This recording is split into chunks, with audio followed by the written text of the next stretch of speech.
And before I go, I just want to tell you that I'm leaving a link down in the description for what I think is probably the best explanation of season 3 of Twin Peaks.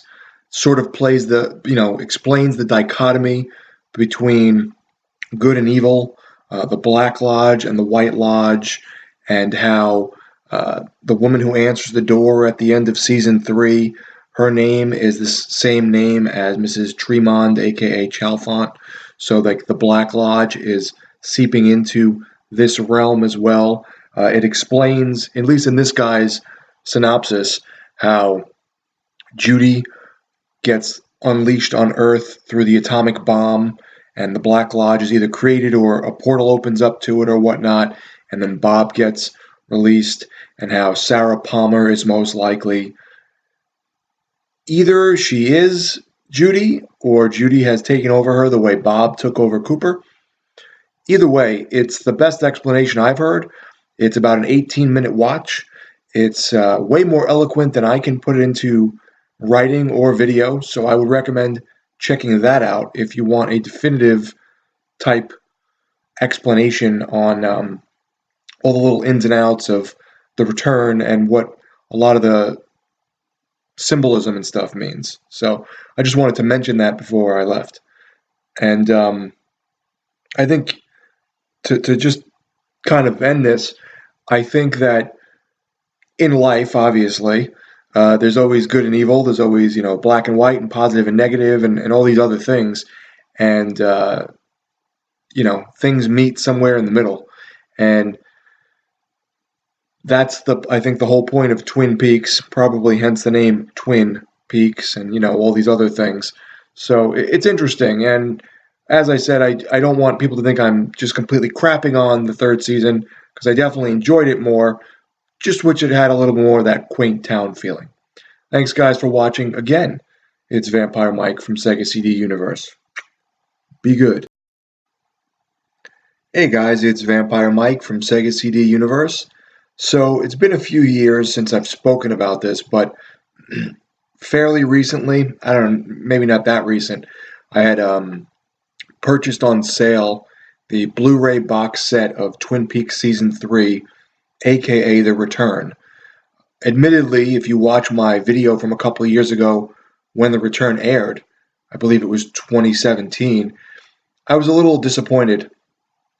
And I sort of went over all the reasons I was disappointed and annoyed and whatever else. I would say most of that still stands, though I definitely found more enjoyment out of it the second time around, because I guess I knew what I was going into. I'm a big fan of the Twin Peaks TV series. I really loved season 1, really loved season 2. It was a little weirder, a little quirkier.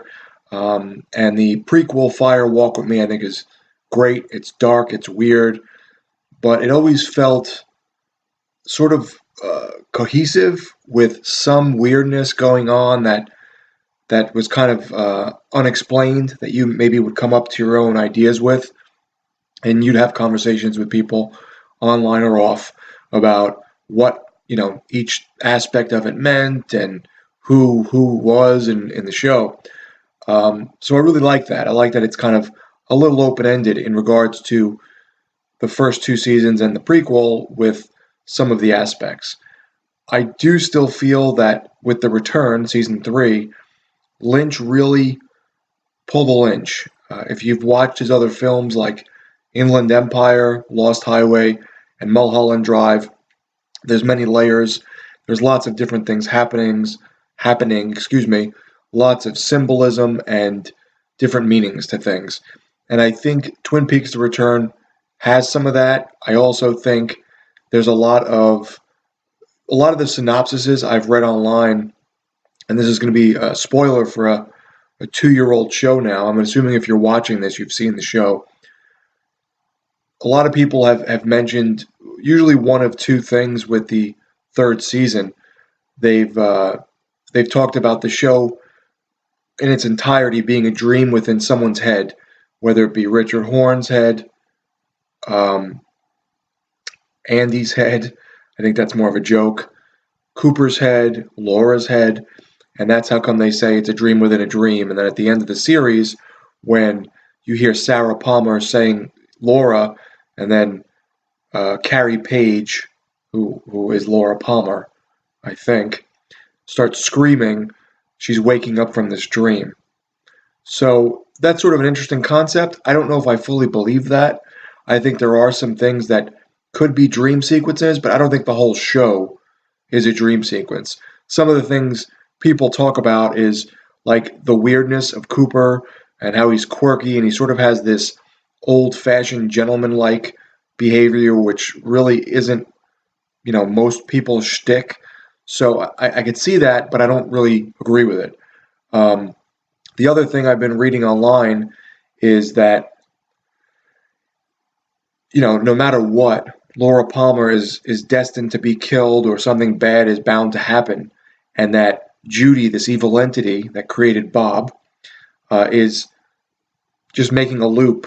And Cooper ends up going back into an alternate dimension to save Laura, but he ends up in a different dimension, and it just keeps repeating itself. No matter what, you can't get out of that instance. Still doesn't explain everything to me. Still doesn't explain why Laura Palmer's a different person. I don't know if she's trapped and under the guise of someone else, not realizing what's really going on until Cooper shows up for the second time. But he also has a different name. So the one thing is Philip Jeffries, the huge tea kettle, David Bowie, throws up an infinity sign before Cooper travels to the, other time zone or dimension or wherever the hell he's going in the final 2 episodes.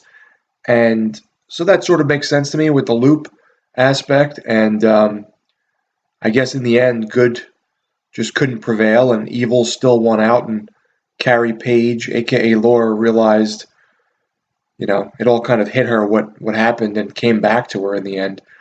I still don't quite get the is Philip Jeffries a good guy or a bad guy? Mrs. Tremond, the woman who bought the house from the Chalfonts, they're referenced in Fire Walk With Me, but she's also called Mrs. Tremond and Chalfont. Why is that? Why does she have 2 names? Is it a fake name? So there's some things that just aren't really explained. I think there's a little too much Lynchian stuff in this last season, and knowing it was the last season, and I've said this in my other video, knowing this is probably going to be it, I just wish there was a little more definitive answer to certain things. Didn't have to be everything, just a little more definitive with other things. Like episode 8, everyone goes on and on about how episode 8 is this abstract, crazy episode. Some of it doesn't even make sense. It's just random noises and stuff. I mean, it's interesting, and if you can appreciate it and kind of watch and pay attention, and it's interesting. Whether or not I understand it completely is a whole different story. But so I guess what I'm trying to sum up is I did appreciate season 3 more the second time around because I knew what I was getting into. I looked a little more into the backgrounds of certain things and read people's, theories, and I found it interesting. I just wish it still had that small town creepy feel. I feel like Twin Peaks really wasn't in the Twin Peaks season 3 much at all, and I really like that. I like that small town creepy feel. Everyone knows each other, and there's this weirdness that was sort of all missing. This all took place in Vegas. I think was it California? It just took place in too many different places that weren't Twin Peaks. I wish it would have still been on that smaller scale.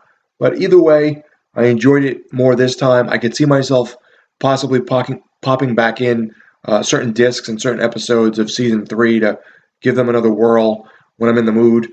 But you kind of have to be in the mood. So that's my 2 cents.